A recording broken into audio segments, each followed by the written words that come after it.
Masu laifin guda da ake tuhuma sun yi zinan ne a gaban bainar jama'a a babbar tashar motar garin Gusau babban birnin jihar Zamfara, inda suna tsakiya ga aikata wannan mummunan aika-aika aka sanar da hukumar Hisba ba su yi wata ba suka turo kwamandodinsu domin zuwa awon gaba da masu aikata wannan mummunan laifi. An kuwa yi nasarar cafke su, inda a yau dinnan aka gurfanar da su a gaban kotun shari'ar musulunci ta kan wuri da ke garin Gusau. Ɗan sanda mai kula da wannan sashi na hukumar Hisba mai suna Lawal Abubakar Maradun ya yi ma manema labarai ƙarin bayani na yadda al'amarin ya faru.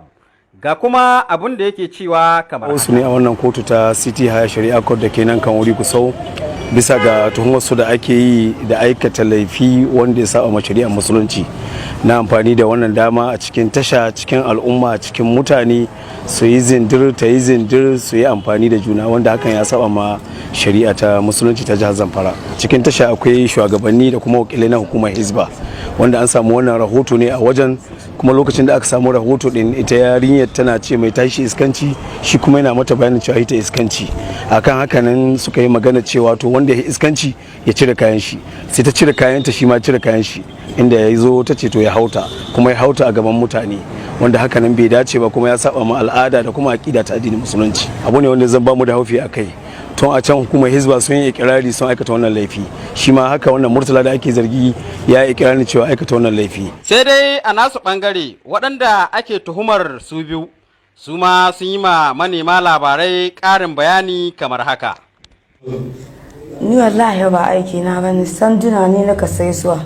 In ban samu abinci ba ina na aikin, in ban samu sa'a sai da sanduna na ba. Suna na Murtala. Ya aka yi ka samu kanka cikin wannan yanayi wanda aka kawo ka kotu cewa ka afka mota kuma ga hili gaban mutane?